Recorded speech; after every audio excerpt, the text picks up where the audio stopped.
les analyses spirituelles. Quel est le type de Kimbangiste que nous allons présenter au monde? Kimbangiste ya lokuta, Kimbangiste ya matonga, Kimbangiste ya ba problème, Kimbangiste ya incompétent, Kimbangiste ya lolenge nini tokolakisa na mokili, Kimbangiste ya muibi. Non, parce que papa Simon Kimbangu alobi molimo mosantu akosala na batu mabe te. Batu mabe ezali batuni, ezali grâce oyo nzambe azali kopesa biso. Mais bokonzi ya likolo to bokonzi ya nzambe ba meritaka yango, basalelaka yango mutu grâce te. Grâce ezali temps oyo nzambe apesi yo na ngai po to changer bizaleli na biso. Grâce ezali temps oyo nzambe azali kopesa biso po ete tobongola esaleli na biso ya biso atala. Est-ce que tokoli ou bien nanu tokoli te? Nabali ya bino, nabali ya mbongo, bolingi nini? Papa bakoli ya biso te, bakoli ya pe mbongo na biso te, kasi mbongo na biso, il faut esala misala, oyo ezali ko accompagner bilaka, po ete bilaka ekokisama, na bango, na biso to sepela na kati ya bilaka wana, otali. Ezali na bambeba mususu, oyo biso moko tomilukela, toyebi ndenge ya kogere ya banda lobia. Bana bakoli, bana bakomi na oyo tobengi yango maturité spirituelle.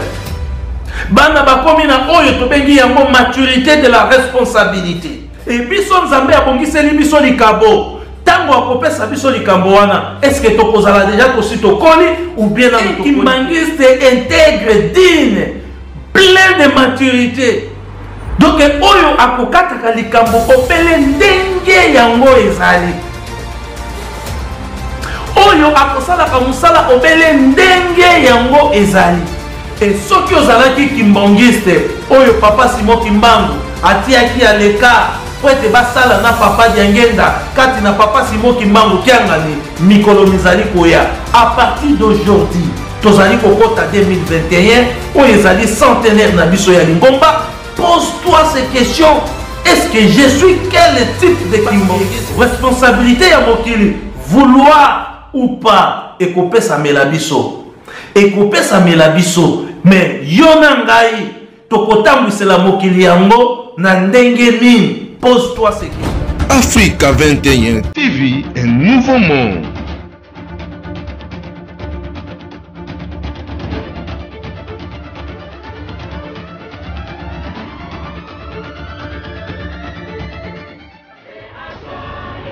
Na komo nzambe tata mwana pe tata molimo mosantu mbote na biso banso balandi ya ngai wa bino Guy Laurent Lobela, analyste spirituel. Tokutani na bino lisusu ndenge tokolaka bino tango nyonso na émission na biso ya les analyses spirituelles. To précisera yango boye émission les analyses spirituelles to salaka yango na sentimate to salaka yango po ete yo sepelate po ete ngai pe na sepelate. Kasi na kati na émission les analyses spirituelles to lukaka toyeba nzambe alingi nini to sala oyo nzambe alingi po ete nzambe soki ya sepeli bongo na sima oyo nzambe abongiselaki yo na ngai nde tokozwa yango. Kasi soki nzambe asepeli te ata tosali ndenge nini tokosepela te pamba te nzambe nano asepeli te. Voilà ba raison oyo epusaka biso tosala émission les analyses spirituelles. Tosalaka yango na nzela ya ba recherche. Soki tosali ba recherche spirituelle na biso, ba recherche wana nde ememaka biso na koanalyser ba résultat oyo tosili kozwa na kati na ba recherche na biso. Et tosalaka yango beaucoup plus sur le plan spirituel et sur le plan historique et sur le plan géographique. Voilà, ma voix et permettre à Kabiso de réaliser émission les analyses spirituelles. Batata ba maman, si j'ai n'abiso ya mokolo mwa lelo ezali nini? Quelle sorte de kimbangiste oyo tokolakisa na mokili na 2020 émission ya lelo tokosolola na bino na bozindo. Nini oyo tobongiseli bino na mokolo mwa lelo toyebi ya solo ete lobi ezalaki le 4 août. Toko profiter lelo tolobela moke sur la jeunesse kimbongiste. Toyebi bien toza kokota na centenaire ya église kimbongiste. Profiter na 100 ans ya église kimbongiste, to parler sur la jeunesse kimbongiste parce que lobi ezalaki le 4 août. Et toyebi na kati ya histoire ya église kimbongiste nini oyo eleka le 4 août. Nde toza komeka kosalela yango les analyses spirituelles. Napokuse le 4 août 1951 ezalaki nini? Avatokota na sommaire ya émission na biso. Nini oyo biso jeunesse kimbongiste tozali ko préparer poto la kisana mokili na 2021. Toza ko meka ko pesa bino moke ya historique ya date ya le 4 août 1951 pe to mema ba réflexion na biso moi musika par rapport ya ba analyse spirituelle oyo biso to bongisi. Le 4 août 1951 Papa Diangenda azalaki na Kananga. Et kuna nde Papa Diangenda amonaki vision. Papa Simo Kimbangu alakisi Papa Diangenda ayebisi ye tala ba jeune oyo okosala na bango. Voilà histoire moquée ou bien résumé ya date ya jeunesse kimbongiste oyo tobengi yango date ya le 4 août. Papa Diangenda atali ba jeune à partir ya 1951 ba jeune bazalaki ebele na kati ya vallée. Et Papa Simon Kimbangu ayebisi jeune oyo nde okosala na bango. Oui, biso etake ba analyste spirituel nini oyo tosali eta comme les analyses spirituelles par rapport il y a 100 ans oyo lingomba na biso ezali kokokisa par rapport il y a message oyo Papa Simon Kimbangu il y a 21 ayaki kopesa epa ya Papa Diangenda na 1951 et par rapport il y a actualité ou bien par rapport il y a ma réalité présente oyo biso jeunesse tozali ko vivre nakati ya lingomba batata ba maman tokosenga na bino oyo tosalaka ezali juste ba analyse spirituelle tofandi na ba papa tofandi na Papa Simon Kimbangu kiangani maye bazali koloba na biso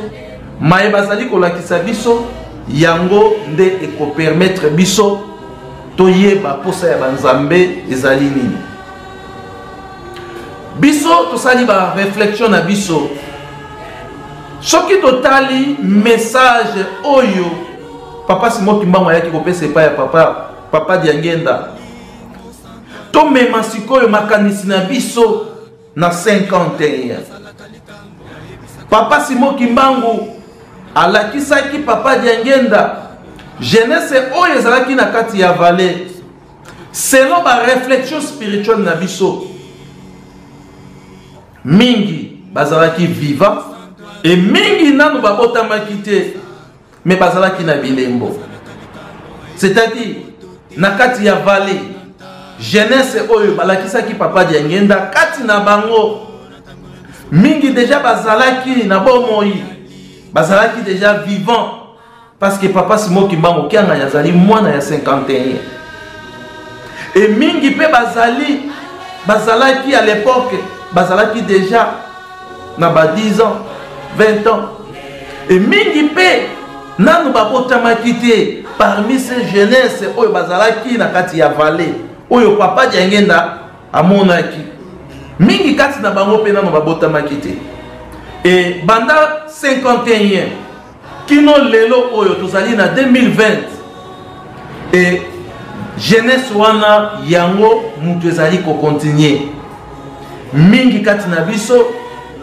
bazali ba responsable na kati na lingomba, bazali ko occuper ba poste na kati na lingomba, pe mingi pe kati na biso bazali ko zela tango na bango ya kotambwisa pe lingomba to kosala misala oyo papa Simon Kimbangu alakisaki papa Diangenda. Mais nini oyo biso etake ba analyste spirituel tokoki koloba total sikoyo de 1951 ti lelo toza na 2020 depuis église kimbangiste bandaki na 1921 lelo tozokokisa 100 ans. Lelo tozokokisa 100 ans. Tozosenga na bino bolanda biso très bien. Mais ce qui est le programme nini lingomba ezali na yango. Les horizons 2021. Centenaire ya lingomba na biso. Ce qui est na programme ya lingomba. Lingomba eyebisi biso boye.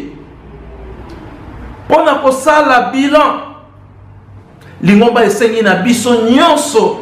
Bisika tozali to préparer ba paroisse na biso totonga Yerusalem totonga na ba paroisse totonga oyo tokolakisa na mokili tala oyo biso tosali banda 1921 kino lelo 2021 100 ans oyo biso totongi yango oyo wana ezali programme oyo lingomba ezali na yango.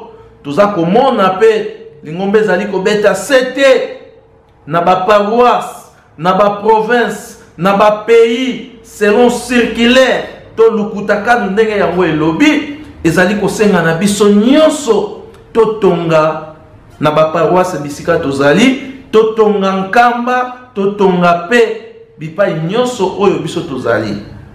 Pourquoi? Parce que tozali na posa ya kolakisa na mokili oyo biso tosali pendant 100 ans. Voilà. Wanezali programme oyo lingomba ebongisi. Mais biso etake ba analyste spirituel. To fandi to réfléchir de manière d'une autre. Na kolandana na histoire ya lingomba ndenge to uti ko relancer bino. Na 1951 papa Diangenda monaki vision. Tata Simon Kimbangu alakisi ye.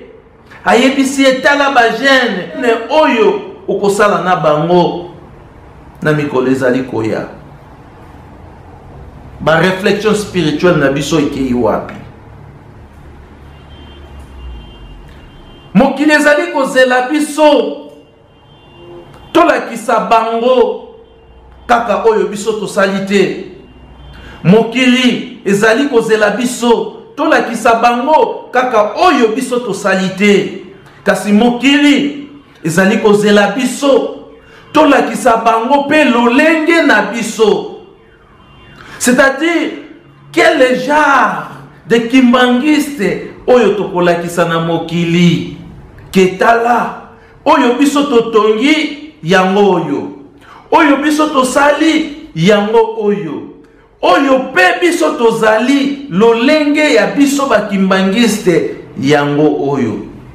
Quelle sorte de kimbangiste oyo tokolakisa na mokili na 2021. Voilà.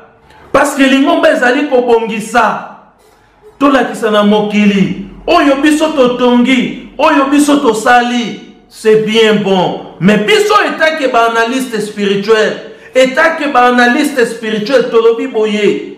Nous devons aussi faire un effort. Yakoluka. Il faut tout ça là effort yakoluka. Kolakisa pe na mokili. Quel genre de kimbongiste oyo biso tozali poete totambwisa mokili. Parce que nabilaka oyo ba papa ba pesaki biso. Bayebisi biso tokotambwisa mokili. Mais tokotambwisa mokili na lolenge nini, na caractère nini, c'est-à-dire quelle sorte de kimbangiste oyo tokoprésenter na mokili. Parce que papa Simon Kimbangu alakisi na papa Diangenda tala ba jeune oyo okosala na bango. Bajene oyo papa Diangenda kosala na bango. Ce qui veut dire bazalaki bajene oyo wapi.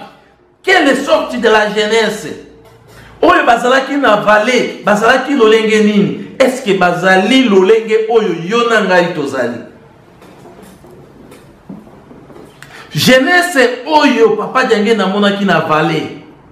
Est-ce que bazali jeunesse ya lolenge oyo ngai na yo tozali? Mais na ba réflexion spirituelle na biso tomoni yango ndenge nini? Na histoire ya lingomba na biso tolobelaka incarnation. Papa Simon Kimbangu ya 21 azali ko incarner na kati ya papa Diangenda. Et papa Diangenda azali ko incarner na kati ya papa Simon Kimbangu Kiangani. Mais tokotala ba jeune oyo tozali lelo nde bango wana ba jeune oyo papa Diangenda amonaki ete akosala na bango na tango ya papa Simon Kimbangu Kiangani. Sikoyo tosali ba recherche approfondie. Tokutani na ba message ya papa Simon Kimbangu Kiangani. Batata ba maman olanda biso très attentivement parce que oyo tozali kosala ezali ba analyse spirituelle. Tosali ba recherche ya koluka koyeba jeunesse nini oyo balakisaki papa Simon ki papa Diangenda. Et jeunesse yango ezali jeunesse oyo ya ngai ou bien ezali jeunesse oyo ya wapi?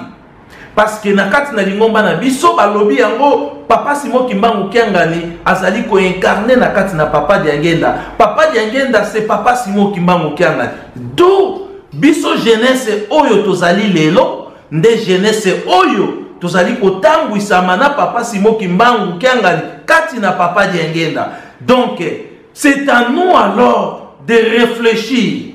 Est-ce que jeunesse oyo papa amonaki na vallée, est-ce qu'ils ezali biso ou bien ezali bisoté? Total la réflexion spirituelle na biso ici que ezali kokende. Tolandi maloba ya papa Simon Kimbangu Kiangani. Papa Simon Kimbangu Kiangani alobi molimo mosantu akosala na batu mabete.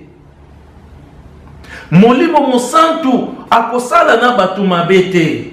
Tozonga sima na kati ya vallée. Ba jeune oyo balakisaki papa Diangenda yo nangai, est-ce que tozalaki kati ya ba jeune wana? Soki nanu tobotamaki te, est-ce que tozalaki parmi ce jeune?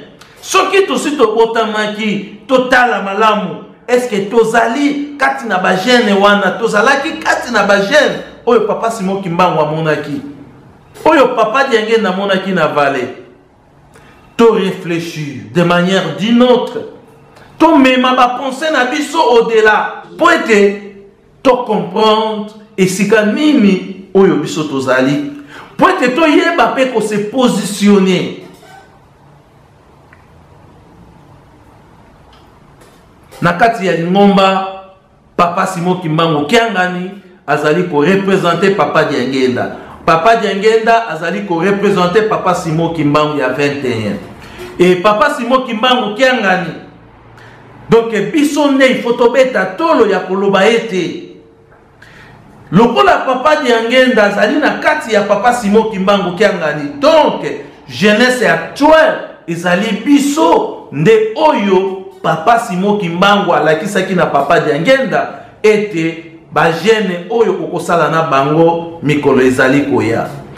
Tozo mema ba réflexion na biso au-delà ya ba pensée na bino. Et lelo papa Simon Kimbangu Kiangani a confirmé yango. Alobi molimo mosantu akosala na batu mabete. Donc jeunesse oyo papa Simon Kimbangu ya 21 alakisaki papa Diangenda, c'est-à-dire bazalaki un monde nouveau, un monde à l'écart. Bazalaki libanda ya mokili, bazalaki libanda ya mokili, abombaki bango na kati ya vallée. Abombaki bango na kati ya vallée. Et jeunesse wana bango oyo papa Simon Kimbangu aza ko confirmer yango molimo mosantu akosala na batu mabete. Donc baye bazalaki à l'écart na kati ya vallée bazalaki bato mabete, bazalaki jeunesse kimbongiste oyo bazalaki intègre, bazalaki digne, bazalaki jeunesse oyo bazalaki kotambola na kati ya bwanya pe kotosa malako ya Nzambe. Bango wana papa Simon Kimbangu abombaki bango à l'écart, un monde dans un monde. Donc abombi bango mosika alobi ba wana nde okosala na bango mikolo ezali koya. Papa Diangenda katina papa Simon Kimbangu Kiangani molimo mosanto. Et papa Simon Kimbangu Kiangani alobi 4e génération oyo tozali 5e ezalité. Donc papa Simon Kimbangu akozala lisusu te po asala lisusu na ba jeune wana na 5e génération. Donc génération yango oyo nde esengeli na biso to mituna, est-ce que tozali parmi ba jeune oyo bazalaki un monde dans un monde à l'écart babombaki bango quelque part pour être papa Simon Kimbangu Kiangani asala na bango mikolo mizali koya wana ezali motuna tokotuna, est-ce que yo na ngai tozali jeunesse oyo babombaki à l'écart pour être basala na papa Simon Kimbangu Kiangani mikolo ezali koya, ou bien biso tozalaki baye bazalaki na monde baye batiaki bango à l'écart, on n'était pas parmi eux. Nous devons savoir, il faut se positionner, et ce qui se positionner nde tokoyeba bizaleli na biso ezali ya ndenge nini, et saleli na biso ya misala ezali ya ndenge nini. À partir ya wana nde tokoyeba sikoyo quelle sorte de kimbangiste, quelle sorte de la jeunesse kimbangiste oyo toko présenter na mokili na centenaire na biso ya 2021, les horizons 2021. Quel genre de kimbangiste que nous devons présenter au monde en 2021? Est-ce que toko présenter ba kimbangiste oyo bazali miyibi? Est-ce que toko présenter ba kimbangiste oyo bazali bandoki? Est-ce que toko présenter ba kimbangiste oyo bakokataka makambo na ndenge ya lokuta? Quelle sorte de kimbangiste tokanisana no biso na biso batata ba maman? Et si ka ozali etake un kimbangiste, ozala papa, ozala nganga nzambe, ozala jeune kimbangiste, to réfléchir. Lorsque nous avons présenté au monde église kimbangiste, tala mausolée yango tout sali, tala temple yango, tala ba appartement, tala ba centre de santé, tala oyo biso to sali, ba amphithéâtre, ba hôpital, ba université. Mais quelle sorte de kimbangiste oyo to ko présenter na kati ya mokili?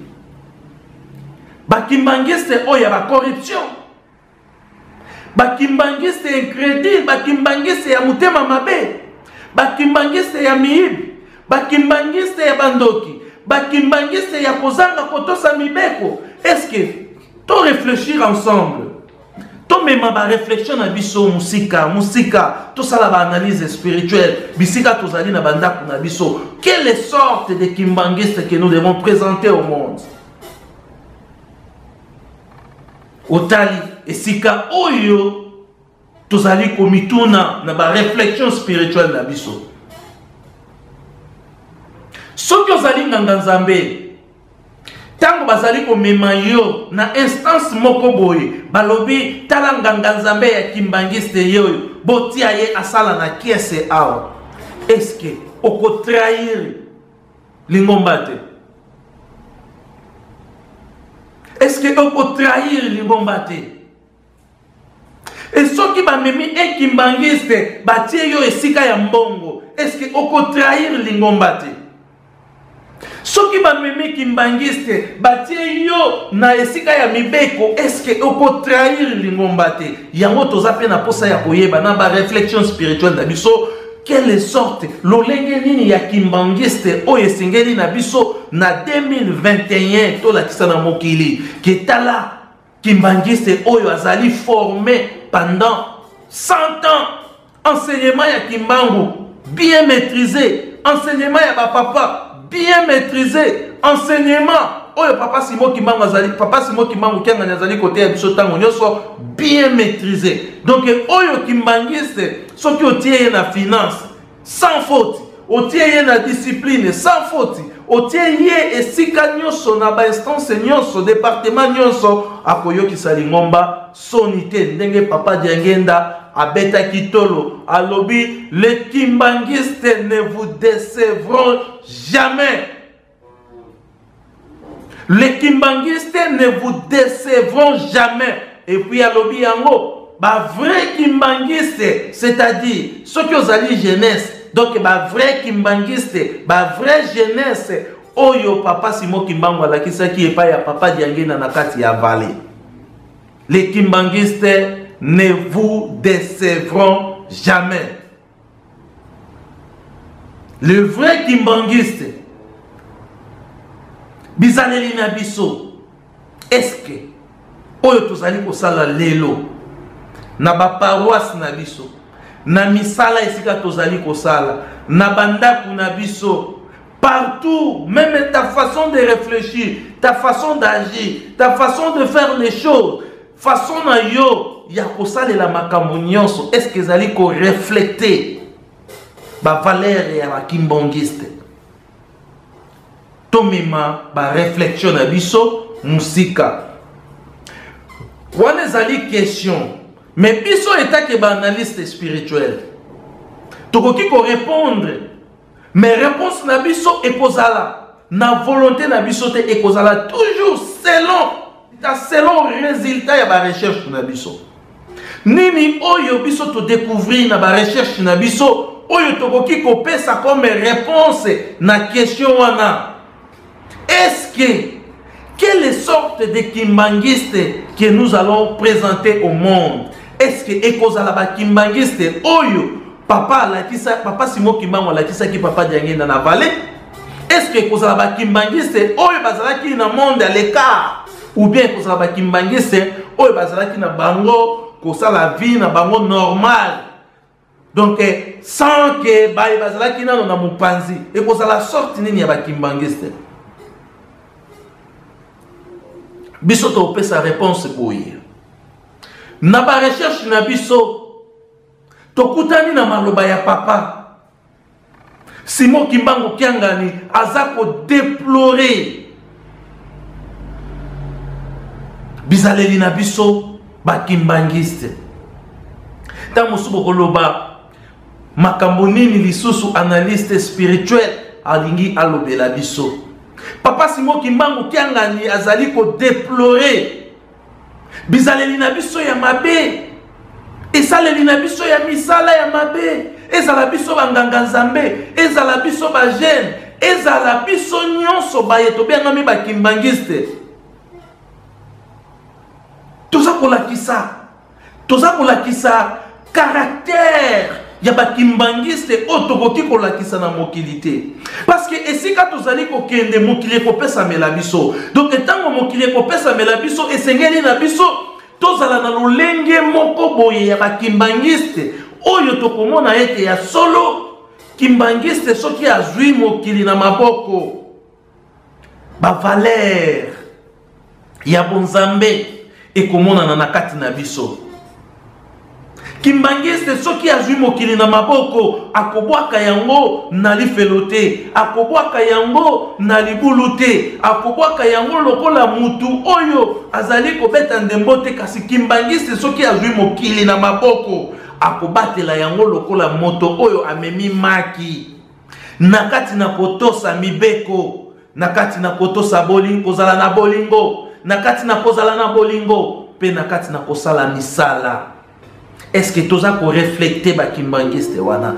Raison pour laquelle okomona yango na ba recherche na biso tozali ko découvrir maloba ya papa Simo Kimbangu Kiangani azali ko loba biso baye tozali bambuta totika lokuta. Soki ozalaki jeune oyo ozalaki na vallée na tawana ya 1951 mingi bazali bambuta. Est-ce que bambuta kati na biso Papa Simon Kimbangu, oyo abiangami papa Diangenda, azali ko déplorer. Azali ko déplorer. Kati na biso bambota, kino lelo, tozali bato na lokuta. Kino lelo, tozali bato na lokuta. Ezali ngai te. Ezali papa Diangenda, papa Simon Kimbangu kiangani. Alobi molimo mosantu akosala na batu mabete kasi soki papa Simon Kimbangu kiangani alobi biso bambuta totika lokuta moni esika makanisi na biso ezali kokenda baye bazalaki na vale eske ezalaki ba gene oyo nano babotamaki te ou bien ezalaki ba gene génération ya papa Simon Kimbangu kiangani parce que azali mwana 1951 ezalaki ba gene oyo nanu babotamaki te ou bien ezalaki ba gene oyo bazali lelo banganga nzambe oyo bazali na génération ya papa Simon Kimbangu oyo bazali kosala na papa Simon Kimbangu kino lelo parce que ba oyo wana ezali ba oyo papa Diangenda alobaki papa alakisi ngai na kosala na bango et papa Diangenda ye wana na kati na papa Simon Kimbangu kiangani et banani bazali kosala na papa Simon Kimbangu kiangani lelo tozali ebele oyo tozali kosala na papa Simon Kimbangu kiangani mingi kati na biso tozali bambuta mingi kati na biso topesameli ba responsabilité ya ndenge na ndenge kasi papa Simon Kimbangu oyo alobaki molimo mosantu akosala na batu mabete azali ko déplorer alobi biso bambuta tozali bato na lokuta totika lokuta kati na biso lokuta wana euti wapi tosala ba réflexion spirituelle. Est-ce que tango simbaka mbongo ya lingomba oversaka yango ndenge sengeli et tango kataka mibeko ya lingomba okataka yango ndenge sengeli et tango okataka makambo ya lingomba okataka yango ndenge sengeli et tango osalaka misala ya lingomba est-ce que osalaka yango ndenge sengeli otali esika oyo il faut to examiner bizaleli na biso esaleli na biso ya musala. Il faut tout examiner le comportement na biso. Il faut tout examiner même ma fonction. Oyo biso tozali ko assumer na kati na lingomba atena compte ya responsabilité ya bonzambe oyo ezali na kati na biso. Atena compte ya responsabilité ya bonzambe oyo epesameli biso. Molimo mosantu alobi ete totika lokuta. Banganga nzambe totika lokuta parce que d'une manière spirituelle a remarqué ba kese mingi to ba problème ebele ezali ko katema na ndenge ya bonzambe te raison pour laquelle tolobi na 2021 tokokokisa 100 ans. Est-ce que tu peux continuer kaka na lokuta oyo tata molimo mosantu tata Simon Kimbangu kiangani asala ki biso constat et totika lokuta toko continuer na yango wana toko présenter na mokili tala biso banganga nzambe batu na lokuta na 2021 motuna wana ezali ya yo na ngai esika tozali tosala ba réflexion spirituelle soki ozali nganga nzambe papa Simon Kimbangu kiangani azali ko déplorer tozali bato ya lokuta totika lokuta et soki ozali nganga nzambe mituna motuna quelle sorte ya bakimbongiste oyo toko présenter na mokili toko présenter na mokili lokuta oyo yo osalelaka na département oyo yo ozali motuna wana biyano nde ekouta na kati na mitema na bino. Et papa Simon Kimbangu kiangani azali lisusu ko déplorer alobi donc tata molimo mosantu azali ko déclarer molimo mosantu akosala na banani ezali ngai te wana ezali maloba ya papa Simon Kimbangu molimo mosantu akosala na banani bambuta totika lokuta molimo mosantu akosala na banani batata ba maman totika pakozwa maloba ya papa Simon Kimbangu kiangani etake slogan nzambe soki alobi d'une manière spirituelle a constaté eloko moko yango babengi le chef spirituel Donc ce qui a bimisi maloba na ye, to analyser yango de manière d'une autre. To zwa ba sentiment to tia na pembeni, to analyser yango spirituellement, to ta la profondeur ya likambo wana. Nde to koyeba posa ya Nzambe ezali boye. Papa Simon Kimbangu alobi biso bambuta totika lokuta. Donc a remarqué yango sur le plan spirituel. Atali ba caisse, ba rapport, atali ba dossier a remarqué oyo azali kokata makambo na ndenge ya bonzambe te, oyo azali kokata makambo na ndenge ya kikimbangisme te, oyo pe azali kosala musala na ndenge ya kikimbangisme te. Voilà raison pour laquelle ebimi na monoko na ye biso bambuta totika lokuta. Otali 5e génération ezalité. Tata Simon Kimbangu qui a gagné à lobby pour ezali 4e génération. Génération ya suka oyo Nzambe a kosala likambo na ye. Mais ye kaka azali ko déplorer molimo mosanto akosala na banane. Donc ya tali kati na biso tozali vraiment ko battre la bébé côté. Kati na biso tozali kosalela solo te. Et kati na biso tozali kotambola na ndenge ya kikimbangisme te. Kasi posa ya Nzambe ezali nini? Nzambe soki akitaki alati nzoto afandi na biso azali na posa ete mosala oyo ye asalaki aza a gagné. Na tangu ya Noa libota ya Noa nde ekotaki. Et na tangu ya Moïse Joshua na Caleb nde bakotaki. Et na tangu na biso Nzambe aza na posa une grande partie ya bakimbongiste balonga. Wana ezali posa ya Nzambe une grande partie ya bana na ye bamona bokonzi oyo ye Nzambe abongiselaki biso. Quel genre de kimbangiste que nous allons présenter au monde? Et t'as comme kimbangiste formé pendant 100 ans. Il y a enseignement kimbangiste, encadrement ya papa, encadrement ya papa Simon Kimbangu Kiangani. Tout réfléchir. Et si quand vous allez et que kimbangiste, réfléchissez-vous. Yo telemeliwa. O telemeliwa. Na tangu ya Moïse Nzambe asungaki bango mingi tozo sala misala tozo sala misala tozo mona que non ça va toza ba kimbangiste mais non tokanisa muke. Na tangu ya Moïse Nzambe akatisi bango ebale asali bango grâce. Na grâce oyo Nzambe asalaki bango mais ça ne suffit pas. Grâce ya Nzambe ezali grâce, mais pona kokota na bokonzi ya lola Nzambe asalaka grâce rare ba méritaka yango. Pona kokota na bokonzi ya Nzambe ba méritaka yango basalelaka yango grâce te. Nzambe akoki kosala bino grâce a épargner bino apesi bino tambo bongwana apesi bino, mais pona kokota na bokonzi ya Nzambe ba méritaka yango. Est-ce que ngai na yo kimbangiste tozali ba kimbangiste oyo papa Diangenda bandaki kobetela tolo ete na kosala na bango mikolo mizali koya. Lelo tozali na papa Simon Kimbangu Kiangani oyo azali incarnation ya papa Diangenda. Tozali kosala na papa Simon Kimbangu. Totala lolenge tozali kosalela misala na biso.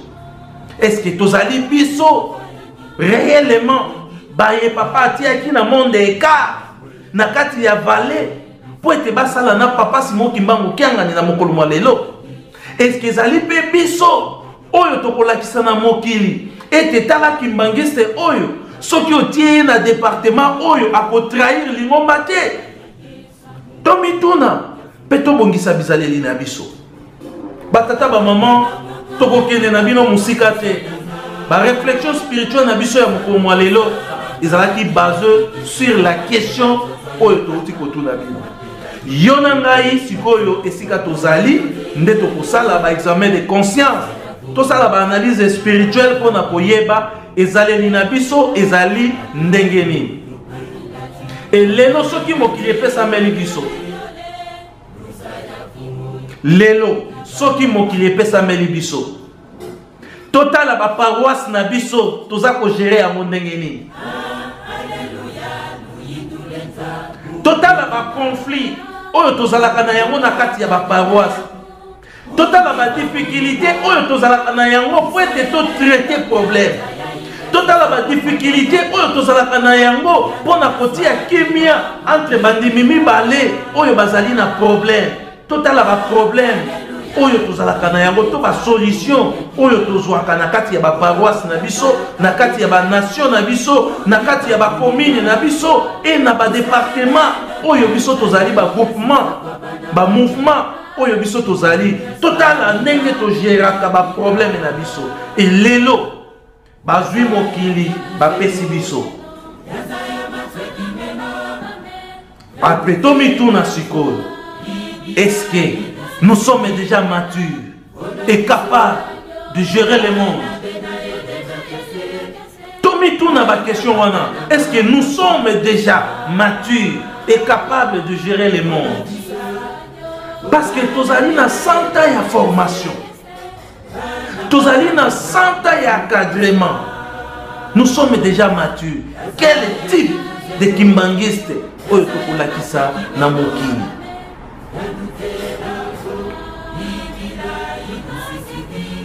Les analyses spirituelles. Quel est le type de kimbangiste que nous allons présenter au monde? Kimbangiste ya lokuta, kimbangiste ya matonga, kimbangiste ya ba problème, kimbangiste ya incompétent, kimbangiste ya lolenge nini tokolakisa na mokili, kimbangiste ya muibi. Non, parce que papa Simon Kimbangu alobi molimo mosantu akosala na batu mabe te. Batu mabe ezali batu nini? Tango papa azali koloba molimo mosantu akosala na banani, bambuta botika nde lukuta.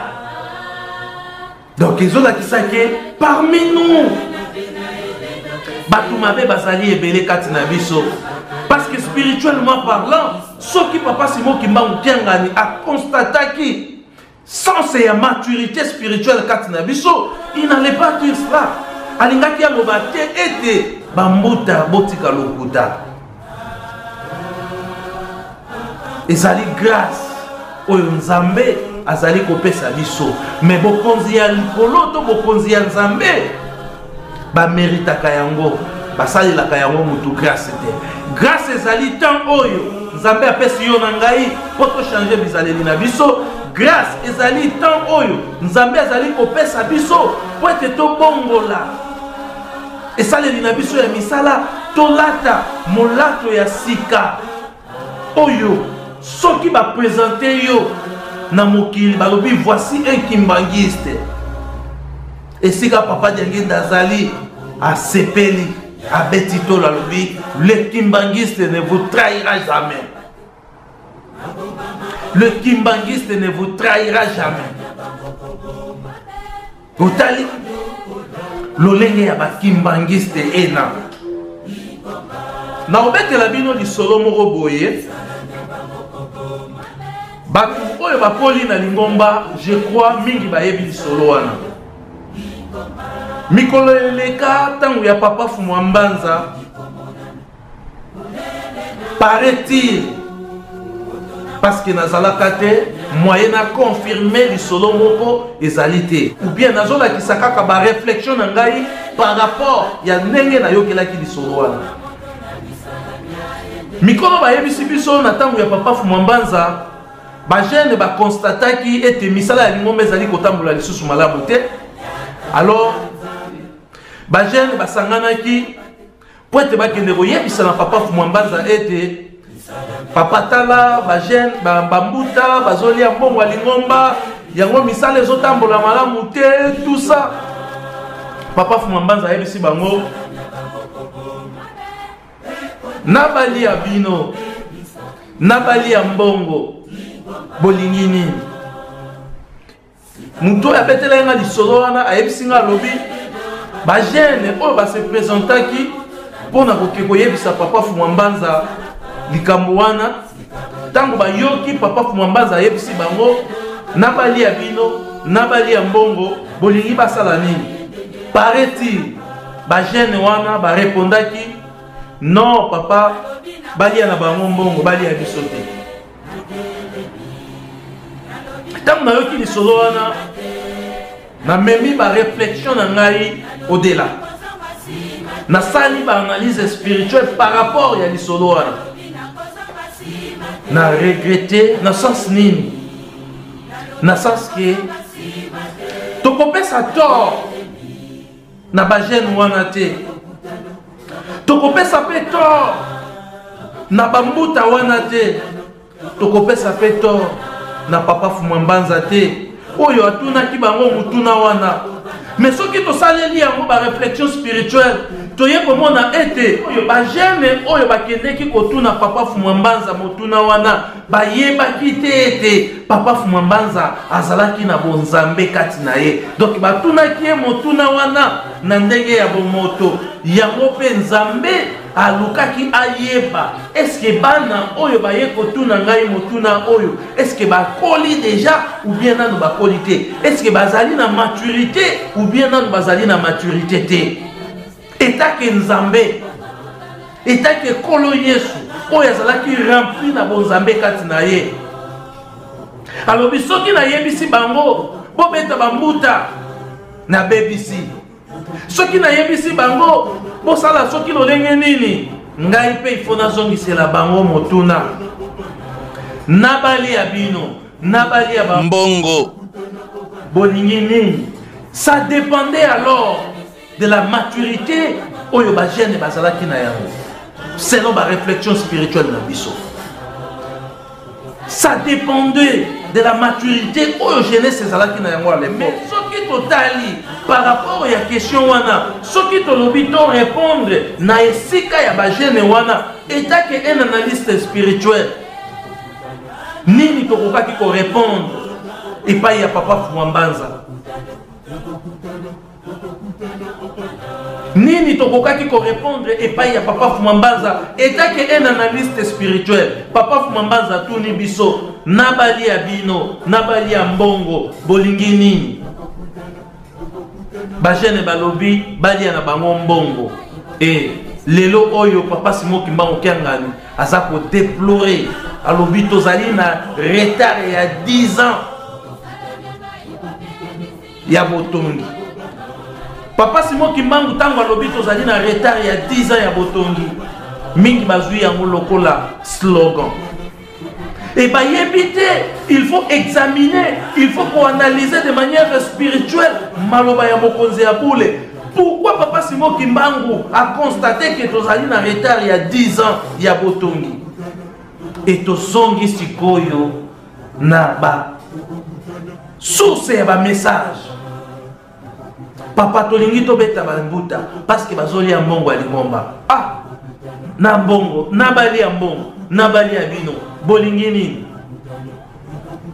papa etake un analyste spirituel réponse na biso ezali boye papa bakoli ya biso te bakoli ya pe mbongo te mbongo na biso il faut etonga misala esala misala oyo ezali koaccompagne bilaka po ete bilaka ekokisama na bango na biso tosepela na kati ya bilaka wana voilà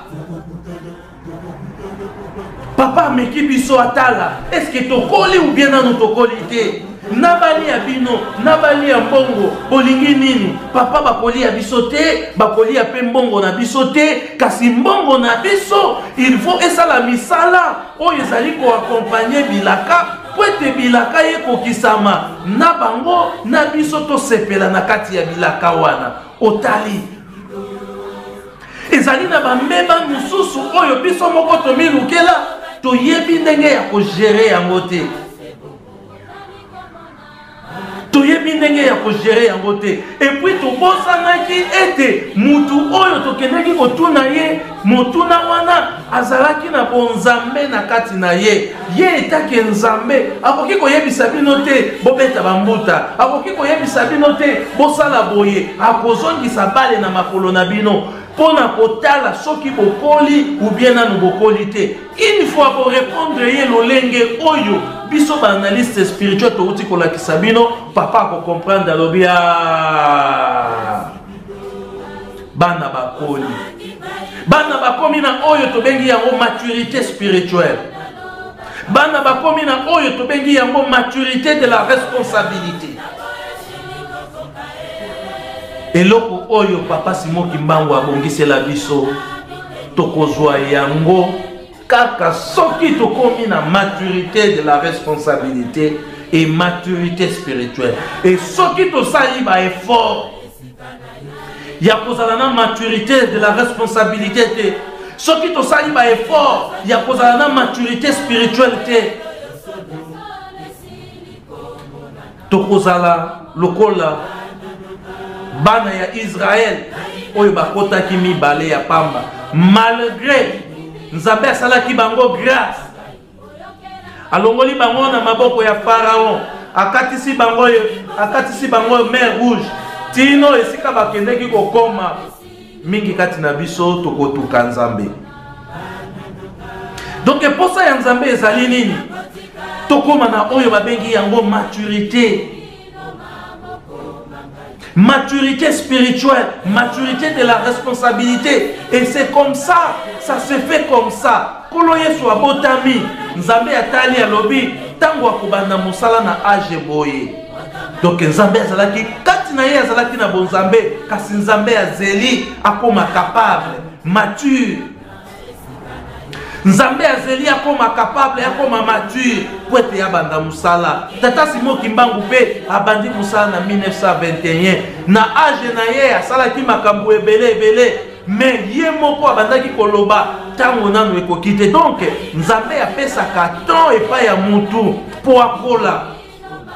Et biso Nzambe abongiseli biso likabo. Tango akopesa biso likambo wana, est-ce que tokozala déjà tosi tokoli ou bien nanu tokoli te? Kasi biso tolobi baye bako bénéficier na likabo oyo Nzambe abongiseli biso, baye bako bénéficier na elaka oyo Tata Simon Kimbangu alakaki bakoko na biso, elaka oyo Tata Simon Kimbangu alakaki batata na biso, elaka oyo Tata Simon Kimbangu kiangani azali kolaka biso tango nyonso, baye bako bénéficier na elaka ena ezali bobele, baye bakomi mature, baye bakomi ba responsable, baye bakomi na maturité de la responsabilité et maturité spirituelle. Ya ko comprendre langage spirituel oyo ezali ko uta tango nyonso na monoko ya Tata Nzambe.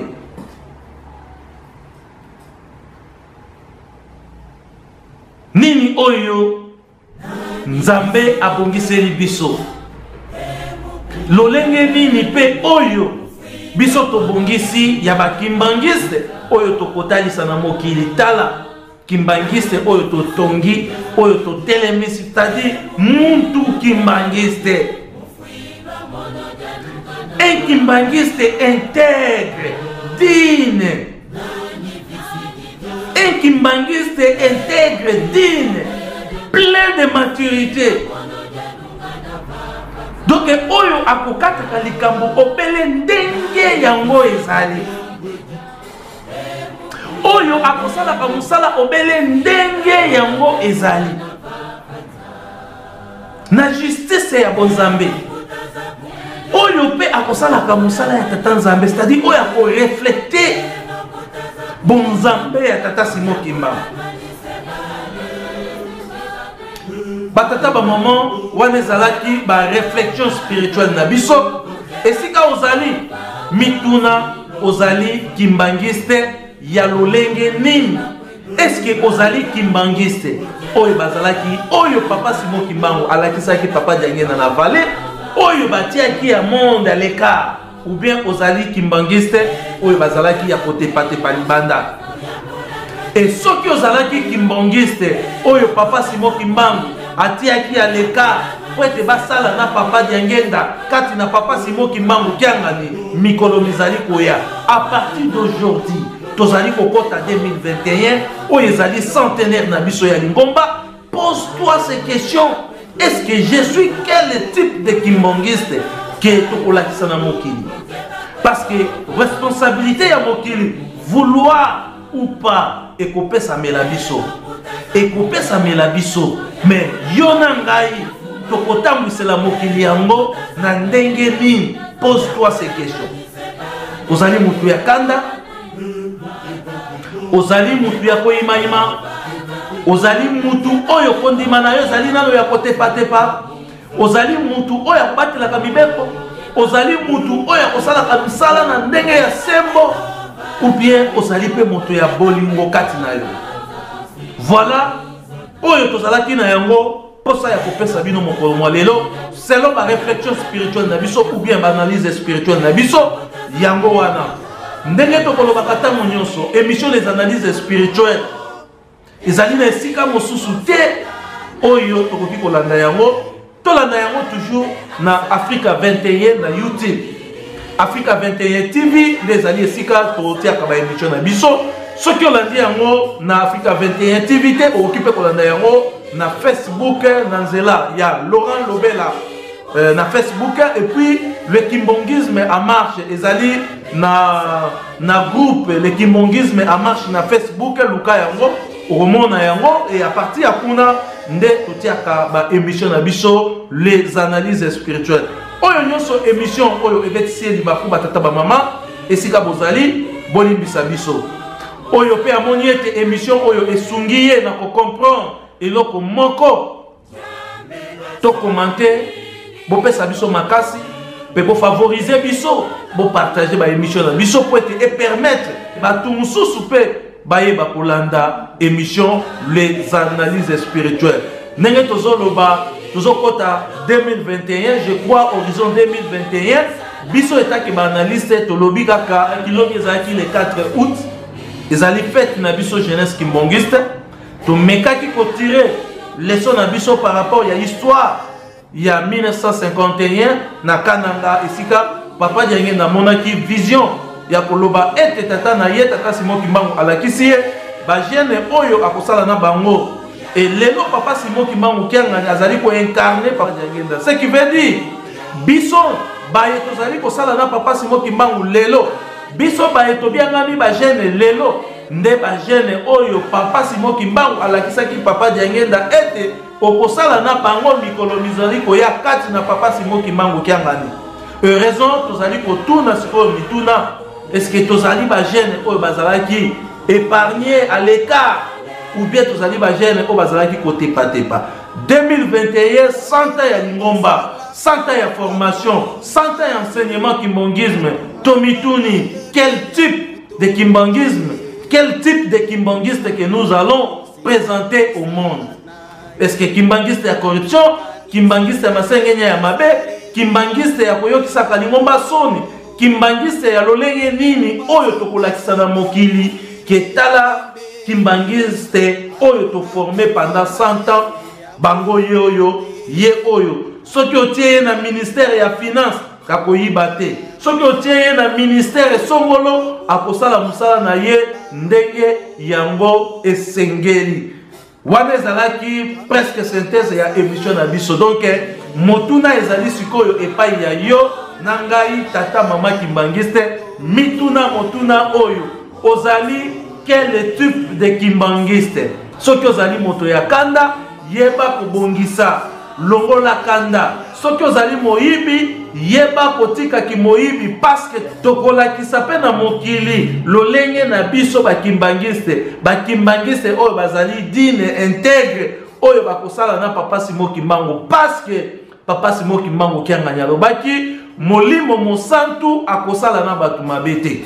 Voilà tosuki awa na émission na biso oyo nyonso betisi libaku bolimbisa biso ezalaki ngai wabino Guy Laurent Lobela analyste spirituel nde tokutani na bino très prochainement na ba sujet mususu oyo tobongiseli bino. Bye. Laurent Lobela, analyste spirituel. Donc, vous allez très concentré et vous allez très attentivement dans la réflexion oyo to kosalaka na kati na émission les analyses spirituelles. Analyse oyo to salaka yango na nzela ya ba recherche spirituelle pe ba réflexion spirituelle. Te raconte ya histoire ya mboka na biso, géographie ya mboka na biso pe spiritualité ya mboka na biso. Et yango mutu e permettra biso to mema ba réflexion na biso au-delà ya ba pensée na bino po ete to memela bino makambo ya sika. Tolobelaka tango nyonso sur l'indépendance spirituelle. Yebi yango na bamboka nyonso oyo ezali libre spirituellement. E ndenge nini population na bango ba développa pe bamboka na bango et se développa. E yo na ngai nini tokoki kosala po ete tozala libre spirituellement. Tolakisaka bino na bozindo nini oyo église kimbangiste ezali ko émerger comme ba secret ya libération spirituelle. Pona mboka na biso pe continent na biso ya etango nyonso bolandaka yango toujours na kati ya émission to na nzela ya émission les analyses spirituelles. Afrique to komi na pasi mokili mo Afrique to komi na pasi soko bo mo konjenjon soto Afrique bakamata initiative mo vanda sika mo komi ka munini za kutongosa biso boye baluka nzela nde bakukutia barrière. Soko batu wana minene bavwande sika moko baluete medicaments za kutongosa biso balo kansela balongola likambwana nde tobongo msama na mbala moko en un clan d'œil terminé kasi lelo na kati na Afrique mobimba bamundele soko bango bamonene likambango yo bali ko ma ndenge mususu basangani batu balungu na mokili boye batu balungu na mokili boye likamonene oyo malamu de tobongisa boye kasi na bisu za dite kasi ni nezangi etusalaki ba université tokenaka kujwa oyo ya bango mingi les 3/4 de ce que nous faisons toke ko copier yango na mabo isika na bango yango ne to tuni na ba diplôme kasi pati kala tozala na raisonnement pati to bongisa moyi zalite eloko moko izangi biso tozala ko lokaka yango te ba papa ba mama na wana pasi esiye na zalaki kulanda masene moko kona nakata na ndako baninga. Africa 21 TV, un nouveau monde.